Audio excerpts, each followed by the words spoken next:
Días, queridos estudiantes, les saluda la profesora Zoilita Gavino González y el día de hoy vamos a estudiar a las proteínas, así que empecemos.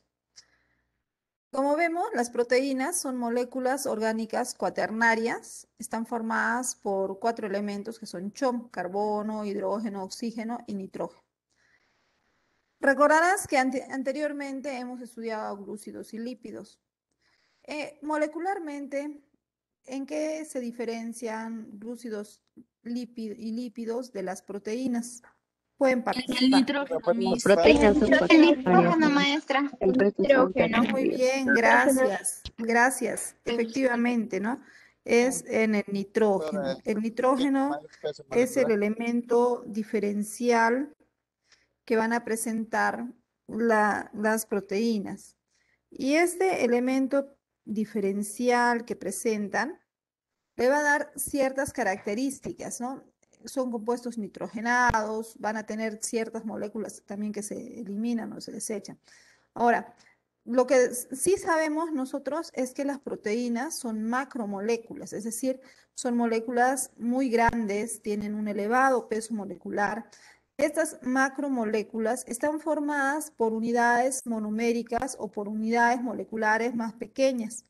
Esas unidades moleculares pequeñas se llaman aminoácidos, ¿ya? Por eso esta definición, ¿no? Se define químicamente a las proteínas como polímeros de aminoácidos. ¿Qué es un polímero? Polímero es una cadena de unidades que se repiten. En este caso, ¿cómo se llaman las unidades que se repiten? Pues aminoácidos. Y el enlace que facilita la unión de los aminoácidos es el enlace peptídico.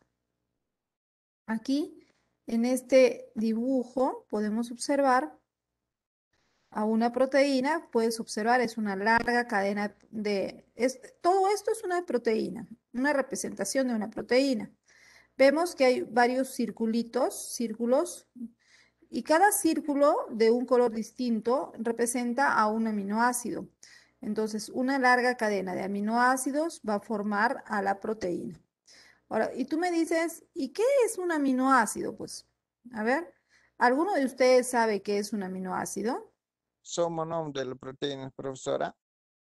Gracias, Rolando. Sí, son monómeros, son unidades repetitivas. ¿Qué más podríamos decir de los aminoácidos? Por ejemplo, que los Es una molécula aminoácidos... anfótera, Miss. Gracias, Josué, efectivamente, ¿no? Son moléculas anfóteras. ¿Y qué significa anfótero? que tiene Carácter un ácido y doble base. comportamiento, De doble carácter. carácter, porque Sí, actúa en un medio ácido y en un medio básico. muy bien, efectivamente, ¿no? Ellos son anfóteros, ya que pueden actuar tanto en un medio ácido como en un medio básico. Cuando están en un medio ácido pueden comportarse como bases y cuando están en un medio básicos se comportan como ácidos, lo contrario, ¿no? A ver, aquí tenemos la estructura del aminoácido típico, ¿no? Nosotros los seres vivos estamos formados por proteínas. Las proteínas las vamos a encontrar en nuestro cabello, las encontramos en la piel, las encontramos en la carne, en los músculos, en la sangre, en los huesos. Ahora, las proteínas que tenemos están formadas por 20 tipos de aminoácidos. Todo ser vivo, ya sea una planta, ya sea un animal, ya sea un hongo o una bacteria, todas las formas de vida se ha investigado y se ha encontrado que estamos formados por 20 tipos de aminoácidos, llamados aminoácidos comunes o también llamados alfa aminoácidos. Esto que estamos viendo en la imagen corresponde a un alfa aminoácido. El alfa aminoácido es un aminoácido que tiene un carbono central, que es el carbono alfa. ¿Por qué? Cuando hablamos de carbono, de alfa aminoácidos, mira, cuando nosotros empezamos a nombrar una estructura en química orgánica, vamos a nombrar en este caso por donde está el grupo carboxilo. El carbono del COOH, que es el grupo carboxilo, sería el carbono 1. Y el siguiente carbono es el número 2, carbono 2. Si en el carbono 2 está unido el grupo amino, se llama carbono, alfa aminoácido. Si el grupo amino estuviera unido al carbono 3, sería un beta aminoácido, y si el grupo amino estuviera unido al carbono número 4, sería un alfa, beta, lambda aminoácido. Y así va a ir modificándose, ¿no? Pero nosotros, los organismos vivos, estamos formados por este tipo de aminoácidos llamados alfa aminoácidos. Los alfa aminoácidos, entonces, van a presentar un carbono central, el carbono alfa, el cual cumple siempre con la tetravalencia, ¿no? Los 4 enlaces.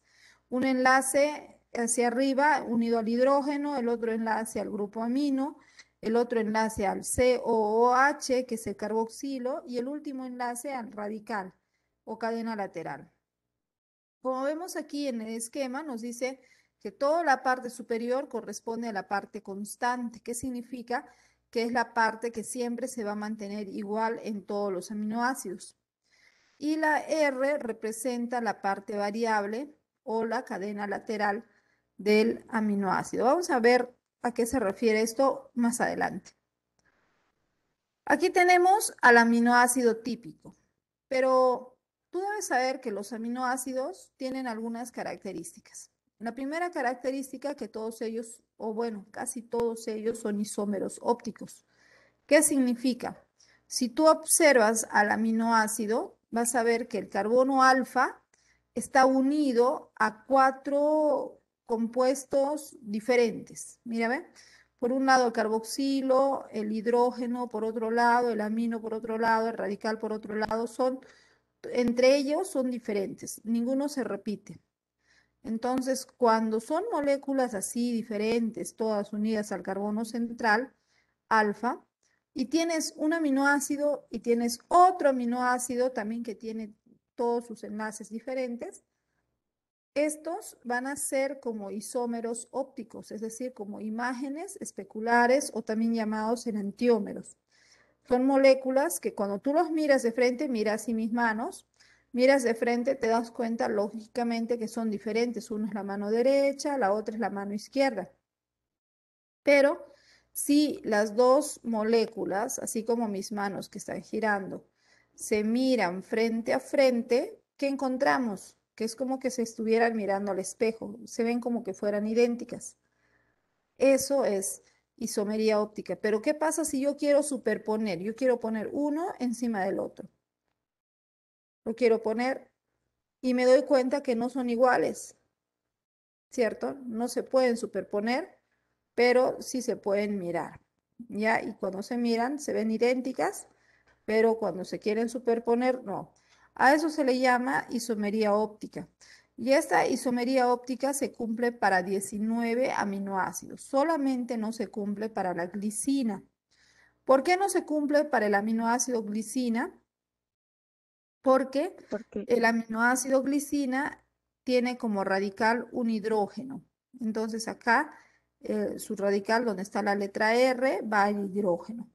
Entonces ese hidrógeno haría que, y como ya hay un hidrógeno arriba, habría que haya dos enlaces que tienen lo mismo y no se cumple la isomería óptica. La isomería óptica únicamente se cumple cuando todos los enlaces tienen algo diferente, ¿ya? Una molécula, un compuesto diferente. Otra característica que tienen los aminoácidos es el hecho de que ellos son eswitteriones. ¿Qué significa eswitteriones? El término eswitterión hace referencia a que los aminoácidos se ionizan. Mira, se ionizan doblemente. Aquí tenemos, vemos que esto es el aminoácido, ya lo estamos reconociendo. Pero mira, el ácido carboxílico, que era COOH, está como COO con el signo menos. Y el grupo amino, que era NH2, está como NH3 con el signo más. En eso ha modificado. ¿Y qué es lo que ha pasado? Bueno, debes saber que este aminoácido que yo te he mostrado al inicio, este aminoácido que lo vas a encontrar muchas veces en un libro que te dice así son los aminoácidos, este es un aminoácido teórico. Este es un aminoácido que existe en condiciones especiales, en condiciones del vacío, por ejemplo, ¿no? En un laboratorio, condiciones especiales, sin fluidos, sin líquidos, en una bomba al vacío, ¿ya?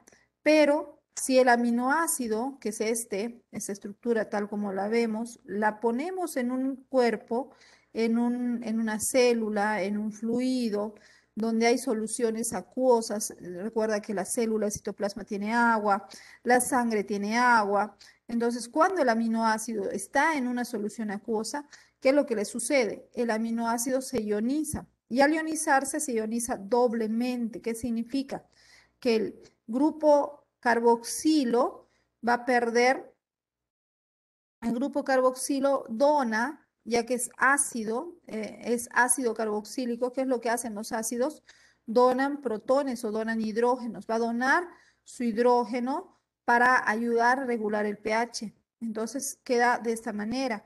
Y el grupo amino, que se comporta como una base, va a recibir el hidrógeno que él donó o que haya sido donado del medio. Entonces, de esa manera se van a ionizar doblemente y esto es lo que vamos a encontrar en los organismos vivos, los denominados eswitteriones. También aquí se va a cumplir esto que nos mencionó su colega Salles, ¿no? Nos mencionó el hecho de que son anfóteros. Es cierto, son anfóteros, ya que por un lado el ácido carboxílico es un ácido débil y el grupo amino es una base débil. Ambos están al mismo tiempo, pueden actuar conjuntamente para regular, por ejemplo, un desorden en el pH celular. Entonces, de esa manera van a ser eswitteriones que van a actuar como amortiguadores intracelulares. Estos son moléculas anfóteras, por eso. Y aquí en esta imagen hay una pregunta, ¿no? ¿En qué se diferencian los aminoácidos? Observen, por favor. A ver, vamos a acercar un poco la lupa. Ahí está. Adelante, Celeste. ¿Qué me decías? ¿En los radicales se diferencian? ¿En su cadena lateral? Sí, tienen razón, es en los radicales o en la cadena lateral. Y aquí ustedes pueden observar cómo es que estos se están diferenciando, ¿no? Mira, puedes observar, tenemos aquí serina, treonina, asparagina, glutamina, tirosina, cisteína. Y todos ellos pues tienen el mismo carbono, ¿ve? El carbono central alfa que está en un fondo azul.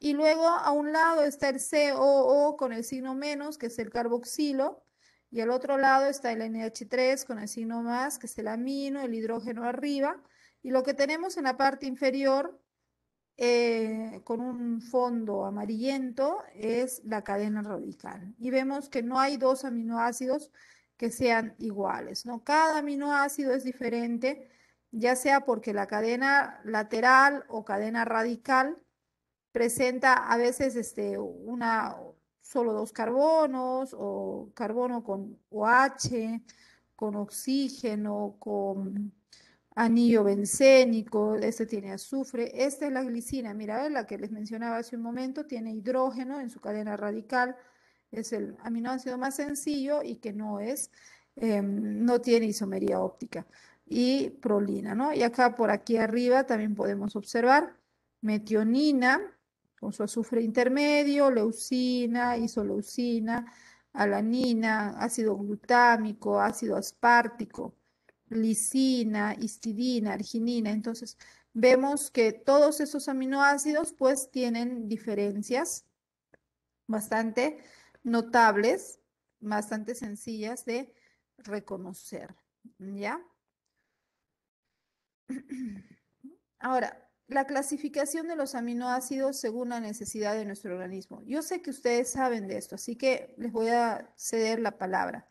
A ver, cuéntenme, ¿cuál es la diferencia? ¿A qué llamamos esenciales y a qué llamamos no esenciales? Traten de participar, de que todavía no. Esenciales. Los esenciales son los que nosotros podemos formar en el cuerpo. A ver, Ana Cecilia Solano, adelante.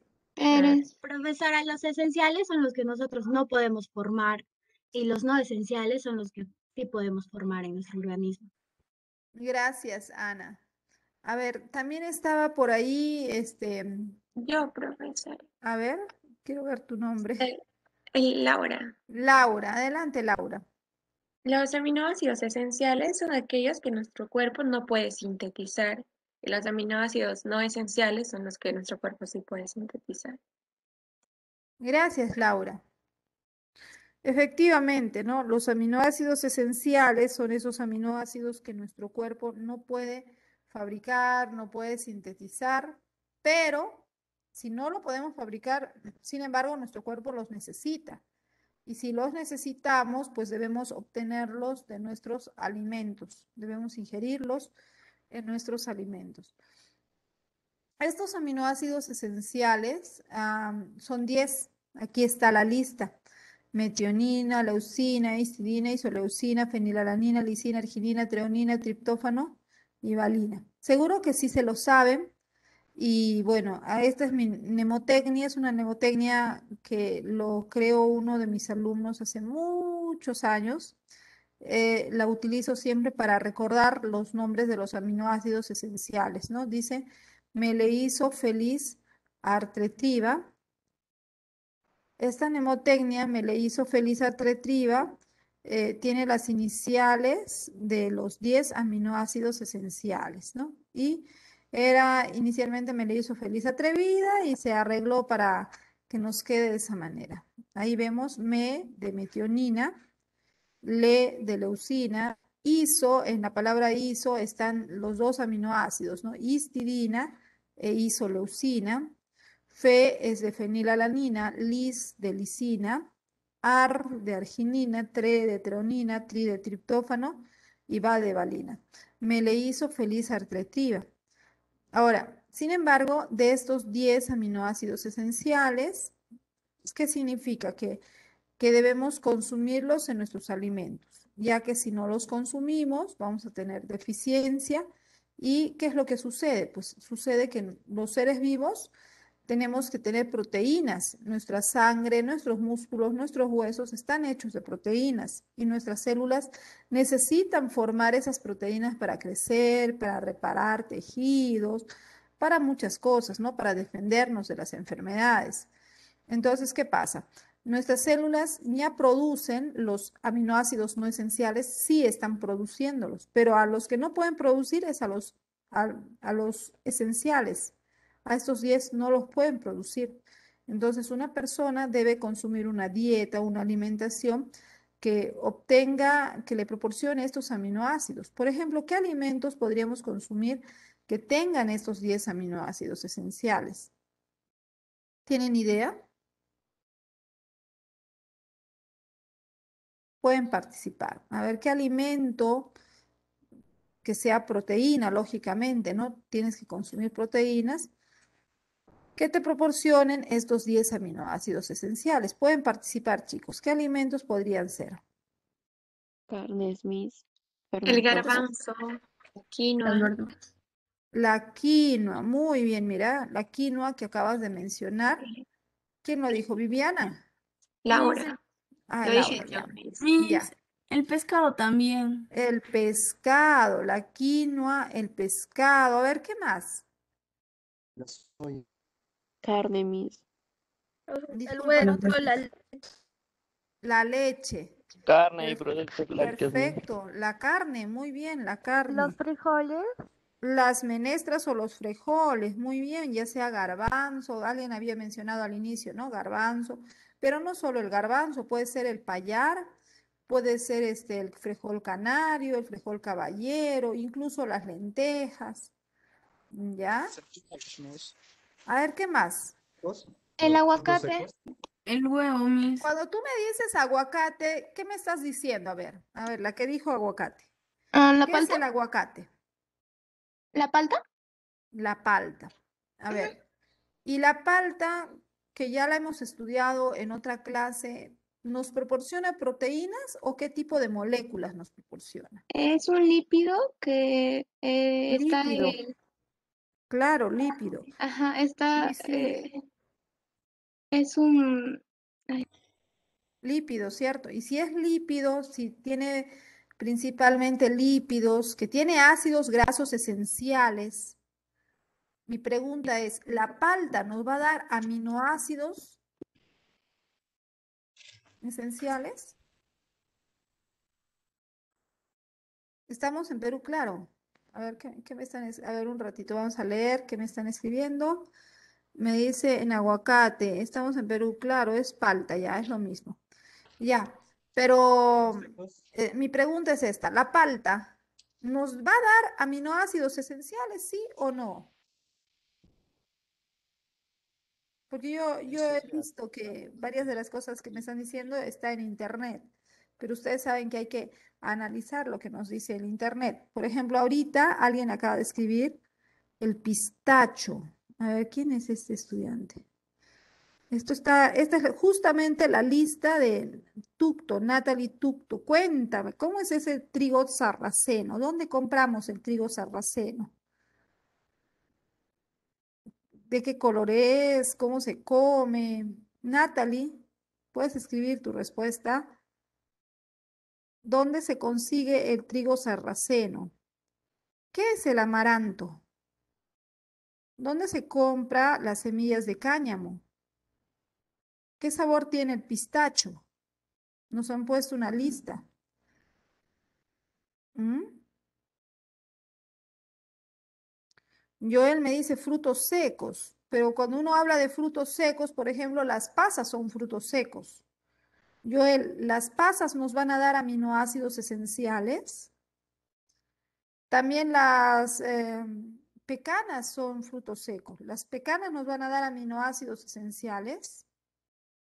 ¿Están analizando lo que me están respondiendo o solo están copiando de internet, de repente una fuente que no es confiable?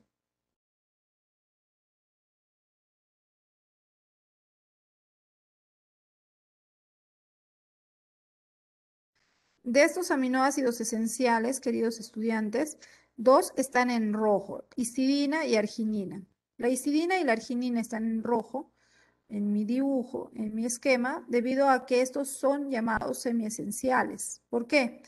Porque nuestro cuerpo empieza a producirlos a partir de los 10 años de vida.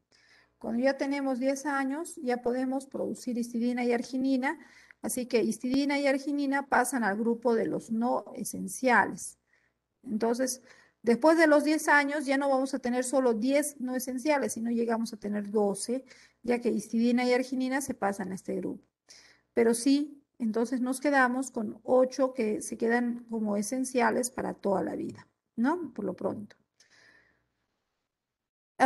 Los aminoácidos se unen mediante el enlace peptídico, es el enlace que une a los aminoácidos de forma covalente. Aquí en este esquema vamos a ver cómo es que se da la formación de este enlace peptídico. Puedes observar, tenemos aquí un aminoácido que es glicina y este otro aminoácido que es alanina. En el primer aminoácido glicina, el grupo carboxilo presenta el grupo OH, ¿no? Y el segundo aminoácido alanina, en su grupo amino, tiene el hidrógeno. Entonces, el enlace peptídico se va a dar cuando el OH del carboxilo se une al hidrógeno del amino, se unen para formar agua y el agua sale. Entonces, es una reacción por deshidratación porque se está liberando agua. Entonces, ¿qué pasa? El carbono que estaba unido al OH se va a unir al nitrógeno que estaba unido a este hidrógeno. Entonces, ahí se va a dar un enlace donde el carbono se une directamente al nitrógeno. Como puedes observar aquí, ahí está, ¿no? Ese es el enlace llamado peptídico, que es un enlace covalente. También se puede decir que es un enlace de tipo carbono-nitrógeno, ya que el carbono se une al nitrógeno. Y lo que se ha formado es un dipéptido. ¿Por qué? Porque está formado por la unión de dos aminoácidos. Se le llama así, dos aminoácidos dipéptido. Si tiene de 3 a 10 aminoácidos, se le llama oligopéptido. Entre los oligopéptidos importantes tenemos al glutatión, que protege a la célula de la oxidación de las membranas. La vasopresina o ADH, que tiene 9 aminoácidos, facilita la reabsorción de agua en los riñones. La oxitocina, que tiene 9 aminoácidos, estimula la contracción del útero durante el parto, ¿no? La leche materna también estimula la secreción de estos. Entonces, mire, estos no son proteínas todavía, son péptidos y cuando tienen más de 10 aminoácidos se le llama polipéptido, pero recién hablamos de proteína cuando tiene más de 50 aminoácidos. Por lo tanto, siempre decimos que las proteínas son macromoléculas, son moléculas grandes, de elevado peso molecular, ya que deben tener más de 50 aminoácidos.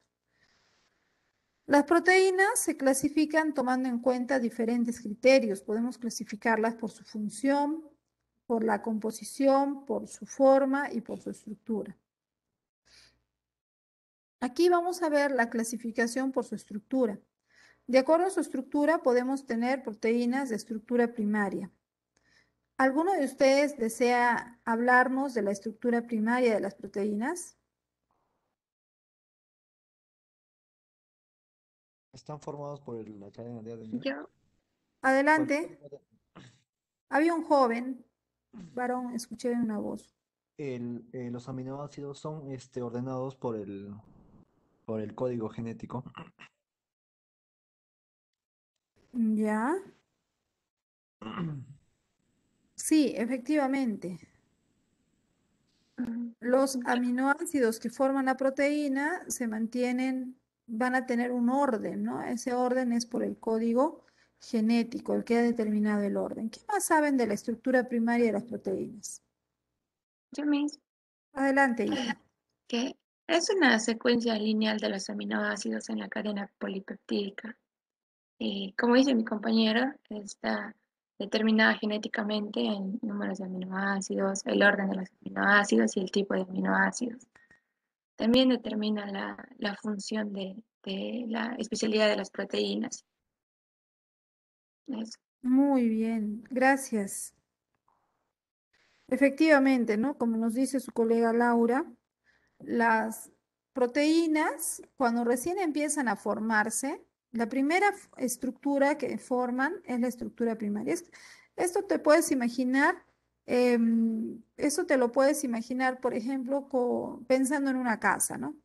Si tú vas a quieres construir una casa, pues vas a empezar construyendo el primer piso.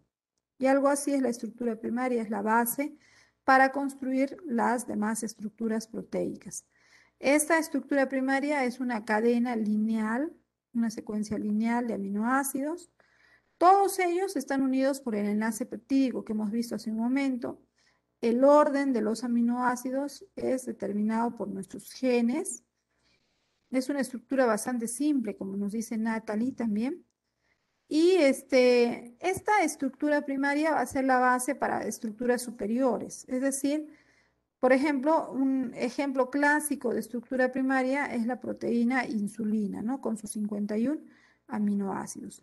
Ahora, si una cadena de aminoácidos fuera tan larga, pero tan larga, pongamos, ¿no? 100 aminoácidos, 200 aminoácidos, que mantener una cadena lineal ya no se mantendría.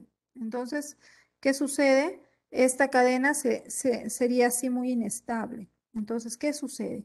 Cuando ya las cadenas son muy largas, tienen la tendencia a enrollarse o a doblarse, llegando a formar las estructuras secundarias. Estas estructuras secundarias pueden ser de dos maneras, ¿no? Pueden presentar esas dos formas. La estructura alfa hélice o la estructura beta hoja plegada. Como vemos aquí en la alfa hélice es una cadena, es como la cadena primaria, pero era tan larga que para mantener su estabilidad empezó a enrollarse en forma de una espiral, ¿ya? Como puedes observar.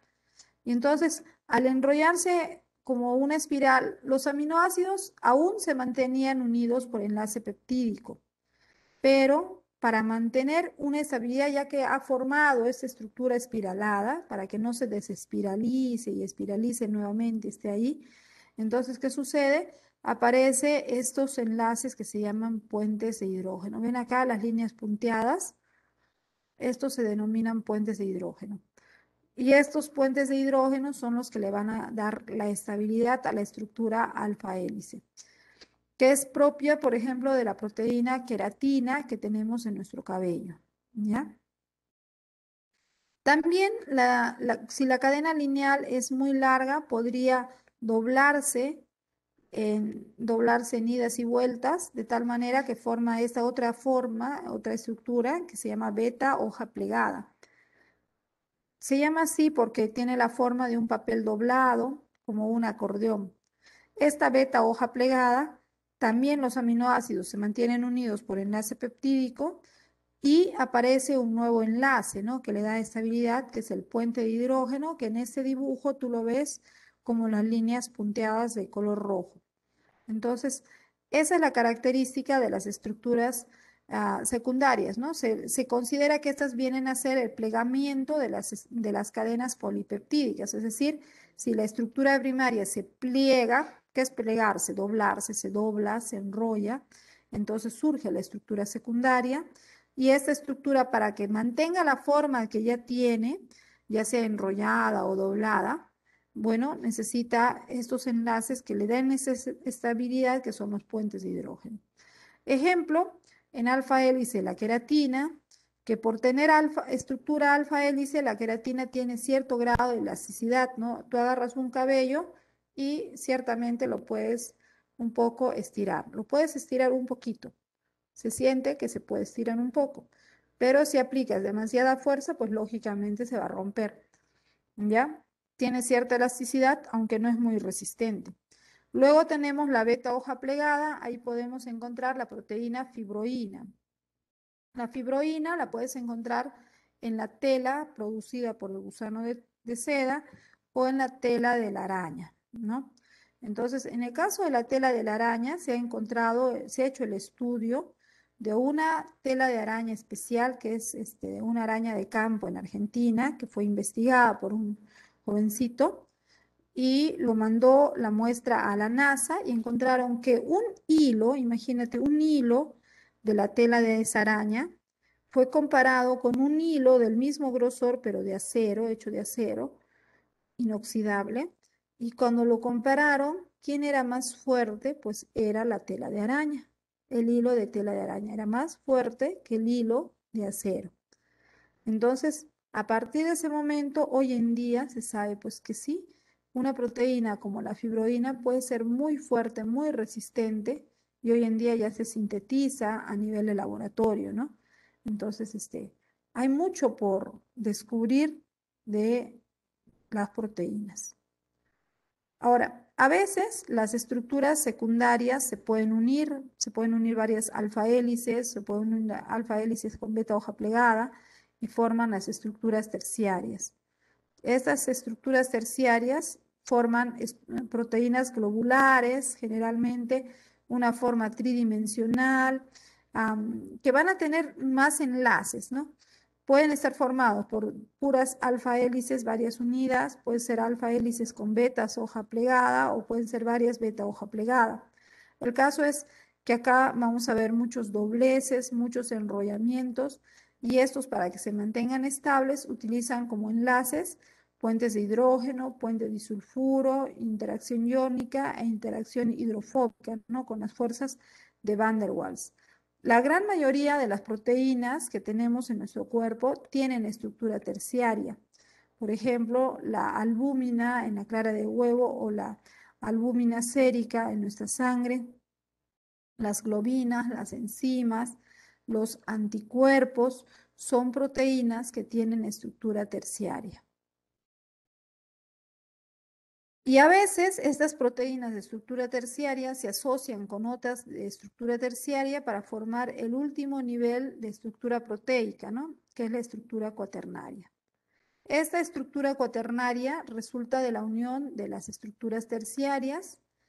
En este caso, cuando ya forman a la estructura cuaternaria, ya no se les llama terciaria, sino se les denomina protómeros.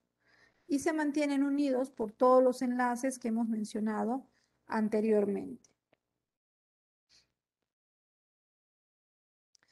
¿Quién me dice un ejemplo de proteína de estructura cuaternaria? ¿El huevo, Miss? Disculpa. La hemoglobina. Muy bien, efectivamente, ¿no? Emocioninas. También, Los anticuerpos también.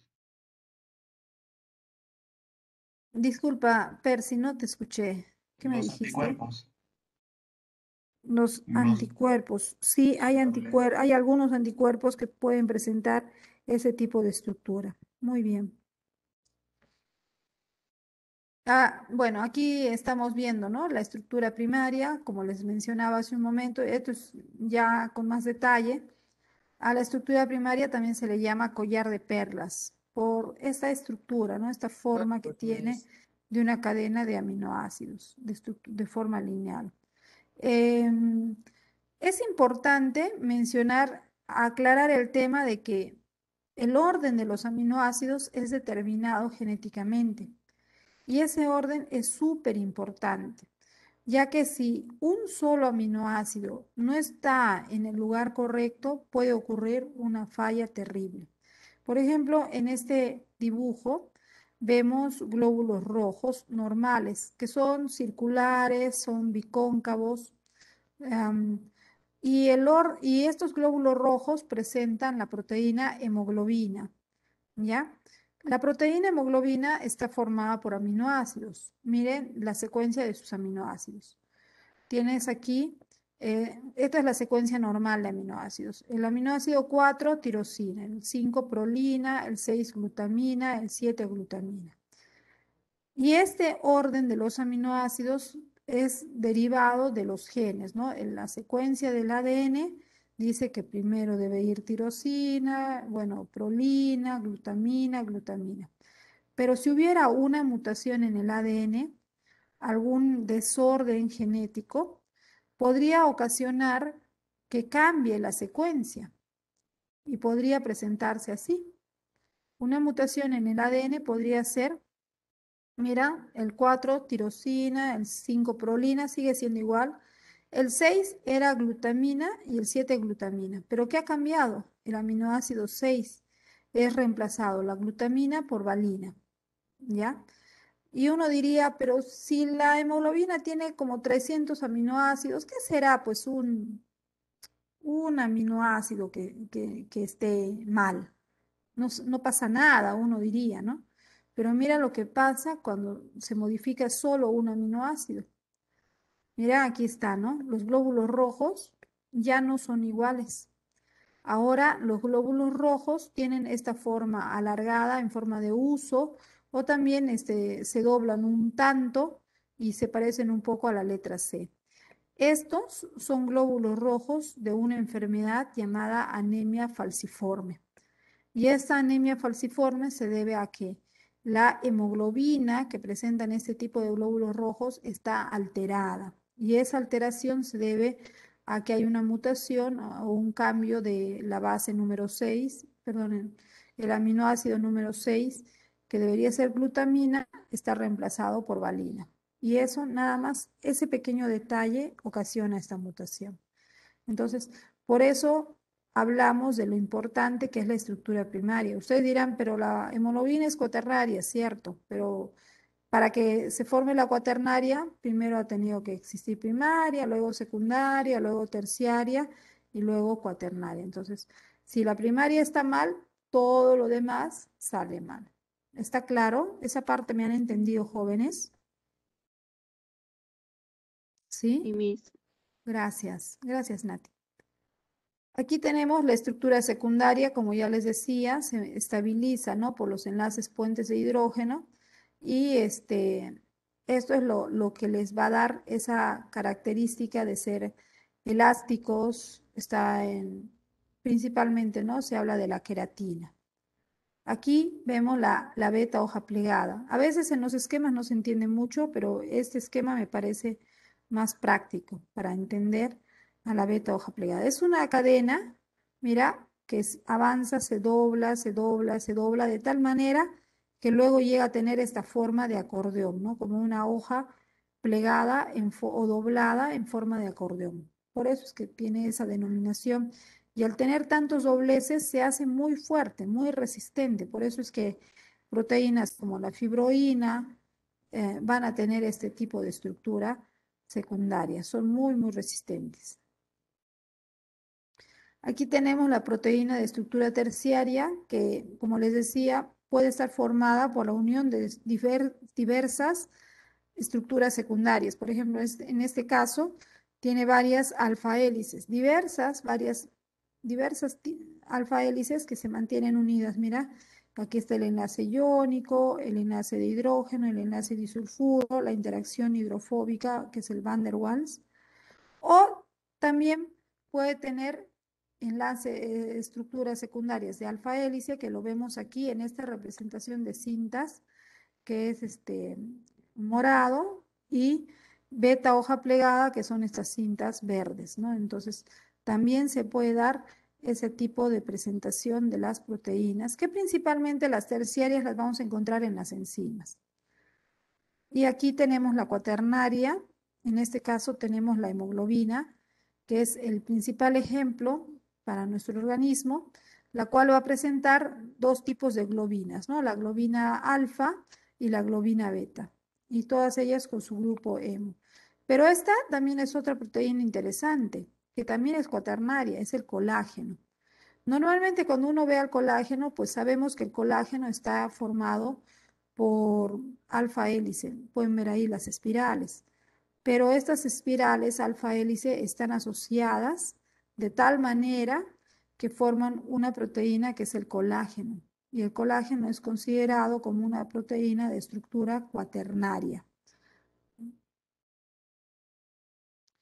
También las proteínas se clasifican por su forma. ¿Quién me puede hablar de las proteínas fibrosas?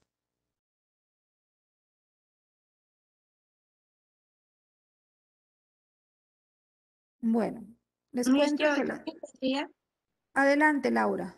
a ver, sobre las proteínas fibrosas, son aquellas que tienen una forma alargada, son insolubles y son aquellas que presentan un solo tipo de estructura secundaria y tienen una función estructural. Ahí podemos encontrar, Miss, a la queratina, a la elastina, al colágeno, a la fibrina y a la fibroína.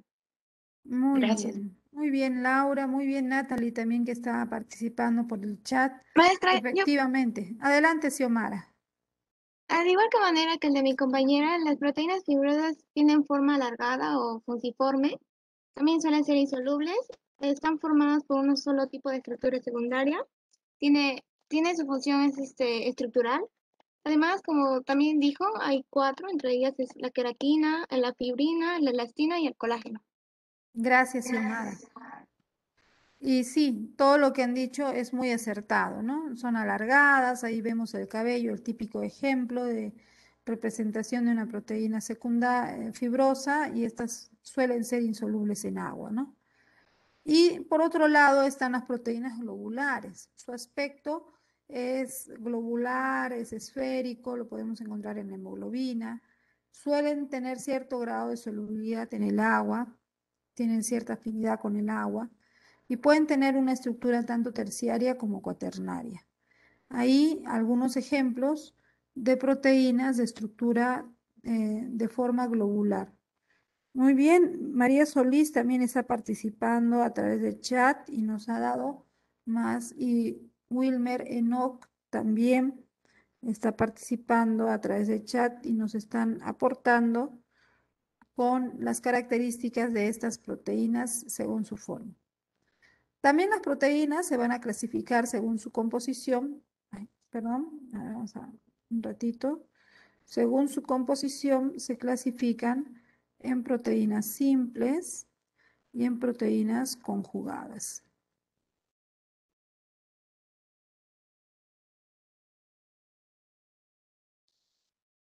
Ya está. Tenemos proteínas simples y proteínas conjugadas.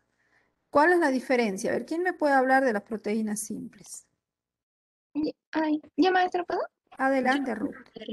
Bueno, estas son holoproteínas porque solo están formadas por por solo aminoácidos, Muy bien, como es la efectivamente. tubulina, albumina, entre otros. Exacto, ahí está, ¿no? Se denominan proteínas simples porque en su composición solo tienen aminoácidos y nada más. están las albúminas. Aquí tenemos la clasificación de las proteínas simples según la Organización Internacional de Bioquímica. Y ahí están las albúminas, las glutelinas, las globulinas, las prolaminas, las histonas, protaminas y escleroproteínas. Son consideradas proteínas simples. También tenemos el otro grupo que son las proteínas conjugadas. A ver, justo nos están participando sus colegas por el chat y Profesora, Natalie nos ¿podría dice decir que yo? tienen grupo prostético. Adelante. Profesora, yo podría participar. Sí, sí, hijo, Las adelante. proteínas, Rolando. Rolando. Proteínas conjugadas son que tienen un grupo prostético, creo Muy que son bien, sí. diferentes a aminoácidos. Claro, perfecto. Como nos ha dicho Rolando, y he visto también la participación por el chat, son proteínas que tienen, además de aminoácidos, porque toda proteína, para ser proteína, debe tener aminoácidos, ¿no? Más de 50. Entonces, las conjugadas son aquellas que además de tener aminoácidos, tienen el grupo prostético. Y ese grupo prostético es un grupo adicional que puede ser alguna molécula que no es proteína, que no es de tipo aminoácido, no aminoácido, que puede ser un metal, un glúcido, un lípido, un ácido nucleico. Aquí mencionamos algunos de estos grupos prostéticos, ¿no? Por ejemplo, si el grupo prostético es fósforo, entonces la proteína se va a llamar fosfoproteína. Y en ejemplos tenemos a la caseína, que es la proteína que está en la leche y tiene fósforo, o la vitelina, que está en la yema de huevo, también tiene fósforo. Las glucoproteínas son aquellas que además de aminoácidos, son proteínas que además de aminoácidos tienen glúcidos. Un ejemplo son las inmunoglobulinas o llamados anticuerpos, que ya sabemos que son fundamentales para defendernos de los agentes patógenos.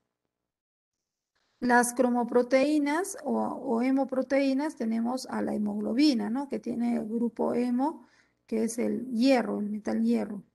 Y en las lipoproteínas tenemos a la tromoplastina. Pero estos son solo algunos ejemplos. En nuestro cuerpo pues existen muchísimas proteínas conjugadas. Vamos a ver ahora las proteínas de acuerdo a su función. Por ejemplo, de acuerdo a su función tenemos proteínas que tienen la función de transporte. ¿Quién me quiere explicar sobre esta proteína, hemoglobina, o las proteínas que tienen función de transporte? Miss, yo le puedo decir. A ver, adelante. Por ejemplo, la hemoglobina hace que lleva el oxígeno a las células, Miss. O sea, ayuda al transporte de oxígeno. Efectivamente, ¿no? Las proteínas de transporte son proteínas que van a transportar moléculas, iones, átomos. La hemoglobina, como lo dijiste muy bien, transporta el oxígeno. También está la albúmina sérica que transporta lípidos, la transferrina que transporta hierro, la bomba de sodio y potasio, ¿no? Que tenemos en la membrana que transporta, pues, sodio, potasio y así. También tenemos proteínas estructurales. ¿Quién desea explicar por qué se llaman estructurales? Yo podría, maestra. Adelante, hija. Está bien, maestra. Son estructurales porque suelen como una capa. Entre ellas tenemos a la queratina, que puedes encontrarse en la piel, en las uñas. Dan fortaleza en la piel, en la uña, en los cuernos, o sea, en las pezuñas. También tenemos al colágeno, que también de igual manera se puede encontrar en la piel, en los huesos y tendones. La fibroína, que nos acaba de mencionar, que se encuentra en la seda de la araña, en la tela de la araña. Y también la elastina, para la pared de los vasos sanguíneos. Efectivamente, Xiomara. Como lo has dicho, estas proteínas, todas las que mencionaste, son estructurales ya que cumplen función de dar un soporte, una protección o forman parte de la estructura de una parte de nuestro cuerpo, ¿no? También las proteínas tienen función catalítica. ¿Quién sabe qué significa función catalítica? Que aceleran las reacciones, Miss. Por ejemplo, las enzimas. Muy bien, efectivamente. Aceleran, hacen que algo que iba a suceder suceda mucho más rápido. Por ejemplo, la formación del ADN, la enzima ADN polimerasa, hace que suceda mucho más rápido. O la digestión de proteínas, la enzima pepsina, hace que suceda mucho más rápido. A eso se refieren las proteínas catalíticas. También tenemos proteínas de movimiento. Estas proteínas, a ver quién me cuenta sobre estas proteínas. Yo puedo. Adelante. Sí. Ya. Como se sabe, las proteínas de movimiento son aquellas que nos generan movimientos en células y tejidos. Por ejemplo, tenemos a la actina, que se encarga del pulso móvil. La miocina es la pulsación fija. La trompomiosina es la que se encarga de la pulsación regular. Pero estos tres que mencioné ayudan a la contracción muscular. La flagelina es el movimiento del flagelo. Estas se encuentran en las células procariotas, en las bacterias. También encontramos a las nexinas, a las tubulinas, a las lineínas, que estas le encontramos en los movimientos de cilios y los flagelos, y estas se encuentran en las células eucariotas. Muy bien, Laura. Excelente. Gracias. Y sí, ¿no? Son todas estas proteínas y seguro muchas más que van a contribuir al movimiento celular y de esa manera al movimiento del organismo. También tenemos proteínas de reserva, que son las que nosotros buscamos consumir en nuestros alimentos, ¿no? ¿Por qué se llaman de reserva? ¿Qué ventaja tienen estas proteínas? Porque almacenan energía, algo. Efectivamente, Rolando.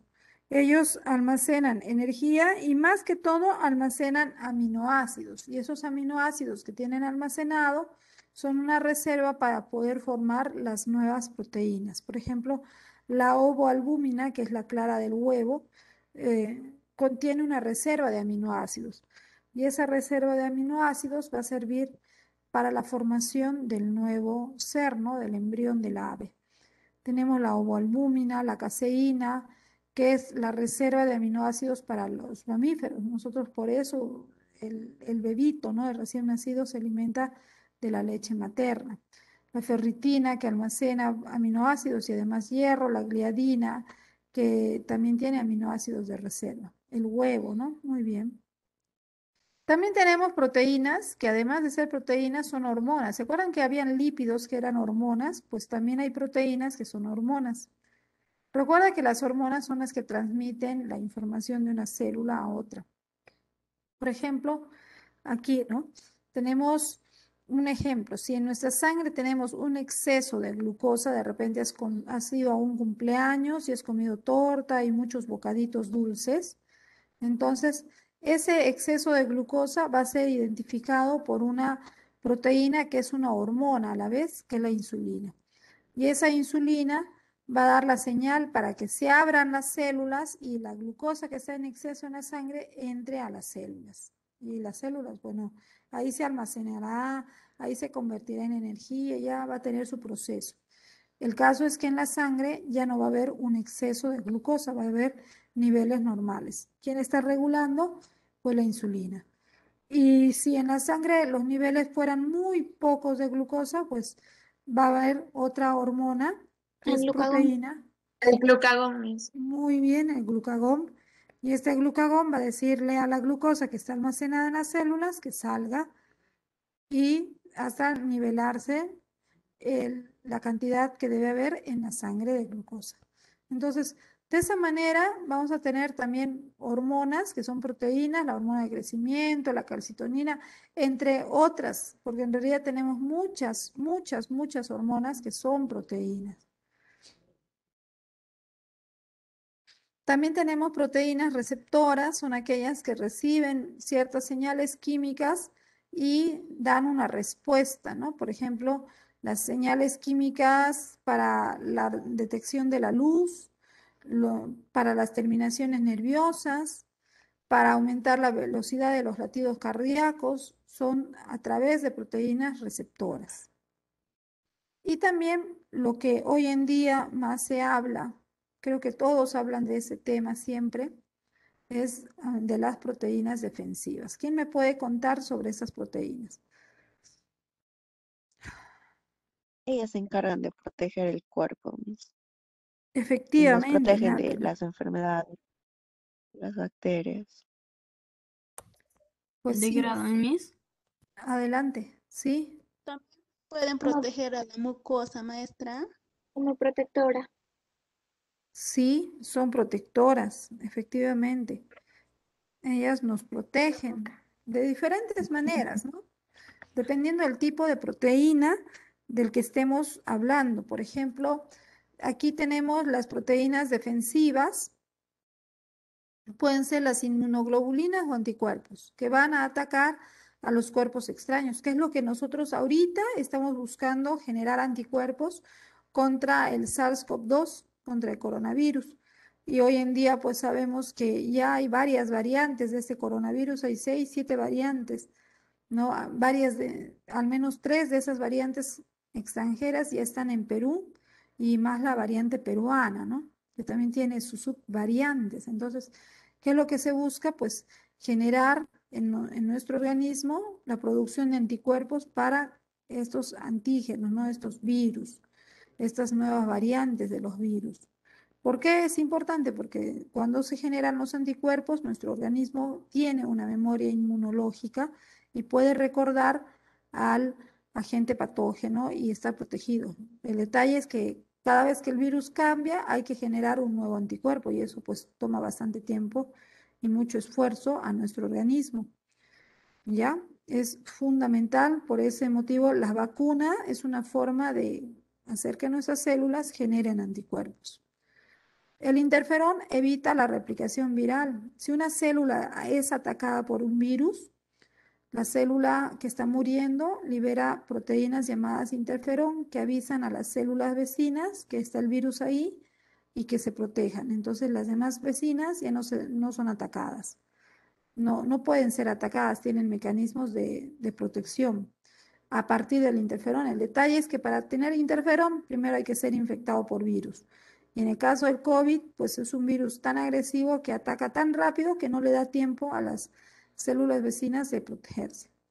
La trombina, el fibrinógeno, pues son las que participan en la cicatrización y de esa manera también nos protegen de enfermedades. La endonucleasa de restricción destruye las moléculas de ADN que no son propias. Es decir, estas son importantes porque van a evitar la formación, si hay un ADN que no es de nuestro cuerpo, por ejemplo, un virus tipo ADN, va a ayudar a destruirlo. Lógicamente, necesitamos estar en óptimas condiciones para que nuestro cuerpo produzca estas proteínas defensivas. Pongamos que tienes una persona que durante toda su vida o todo el tiempo antes de enfermarse ha estado consumiendo pues en su alimentación principalmente harina, ¿no? Harina, papa, arroz, harina, papa, arroz, harina, papa, arroz. Entonces, ¿qué es lo que tiene más? Tiene carbohidratos, tiene grasas, tiene reservas proteicas, tendrá aminoácidos suficientes para fabricar los anticuerpos que su cuerpo necesita, tendrá todos los aminoácidos esenciales. Entonces, esas son formas de entender por qué se habla en estos días de la alimentación como un factor importante para estar mejor preparados para defendernos de la enfermedad. Si te hablan de alimentación, pues te están hablando de esto. Debemos generar que ese niño, ese adulto mayor o esa persona, ese adulto joven, consuma cierta cantidad de proteínas, por lo menos pues un huevo, ¿no? Un huevo sancochado al día, por lo menos, un plato de frijoles, por lo menos una tajada de queso. Entonces ya está consumiendo, o quinoa, un guiso de quinoa.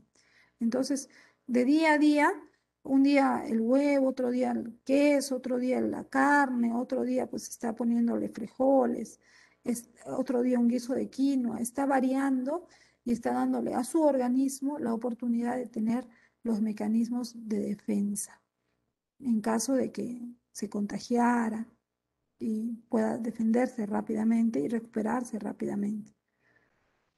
Las proteínas tienen características. Una de las características es la especificidad proteica. Cuando decimos especificidad proteica, nos referimos a que las proteínas son altamente específicas. Y esta especificidad tiene que ver con la cadena lineal de su estructura primaria. Recuerda que la estructura primaria de la proteína deriva de una secuencia genética. Entonces, si la proteína tiene una secuencia genética normal, va a formar una estructura primaria normal, una estructura secundaria y terciaria normal, y formarán una proteína de estructura cuaternaria normal, que va a tener su función normal. En este caso, se ha formado hemoglobina y transporta óptimamente el oxígeno, y las células donde se encuentran los glóbulos rojos tienen la forma óptima para hacerlo. Pero si hay una alteración, como les mencionaba hace un momento, una simple alteración en la secuencia del ADN, esto pues va a afectar a la secuencia de aminoácidos. Mira, aquí está el aminoácido alterado, va a alterar la estructura secundaria, terciaria, y esto va a alterar la estructura cuaternaria de la proteína, en este caso la hemoglobina. Mira la forma que tiene, y esta forma hace que las hemoglobinas ya no estén separadas, sino se junten todas y terminen formando una presentación diferente y extraña del glóbulo rojo, ¿no? Esta forma de la letra C o la forma de la hoz, que es propio de la anemia falciforme. Entonces, ahí estamos encontrando el grado de especificidad. Esta especificidad es tanta que, por ejemplo, nosotros lo vamos a considerar en el caso de los trasplantes, ¿no? Trasplante de órganos. Por ejemplo, un simple trasplante de sangre, que es tal vez el trasplante más sencillo que se puede hacer, o transfusión de sangre, ¿no? No se puede hacer así nada más. Se tiene que comprobar que la persona que va a recibir sangre del donante es compatible, tienen ambos una sangre compatible. ¿Por qué? Porque si no, se va a dar el rechazo al trasplante, y esto puede ocasionar incluso la muerte del receptor, ¿no? Entonces ahí estamos viendo que este rechazo es también por la gran especificidad proteica, ¿no? Y más aún en otros órganos, ¿no? Un trasplante de riñón. No es que le hace falta el riñón a tu hermana y tú le dices, ya, yo le dono. No, no es tan sencillo. Hay que comprobar de que haya una compatibilidad, hay una especificidad y sean compatibles. Caso contrario, le puedes dar tu riñón, pero a los 4 o 5 días el órgano sale, se despega y se pierde, ¿no? Otra característica de las proteínas es la desnaturalización proteica. Las proteínas son altamente sensibles a los cambios de temperatura, de pH, de salinidad, de radiación y disolventes. Son muy, muy sensibles. Y como son tan sensibles, pueden desnaturalizarse. Si se da alguno de estos cambios, la proteína, por ejemplo, que es en su forma natural, que es la forma activa que tiene la proteína, aquí la vemos, ¿no? Tiene estas banditas celeste, roja y amarilla, representan los enlaces no covalentes, que son puente de hidrógeno, disulfuro, iónico, hidrofóbico. Por acción del calor o la sal o el cambio del pH, estos enlaces se rompen. Y al romperse, queda la proteína así, con enlaces no covalentes rotos, y estamos hablando de la proteína desnaturalizada. Aquí, por ejemplo, tenemos un ejemplo de esta proteína desnaturalizada. Tenemos el huevo crudo, nos concentramos en la clara del huevo, es líquida, es translúcida, y si lo calentamos, ya sea en agua o en aceite, la clara pues se pone blanca y se pone sólida, entonces decimos que está desnaturalizado. Entonces, ahora va a venir mi pregunta, que le van a responder en la práctica, en la hora de la práctica. Díganme, ¿qué será mejor? ¿Comer el huevo crudo o comerlo cocinado? Es decir, comer la proteína albúmina en estado natural o comer la proteína albúmina desnaturalizada. En esta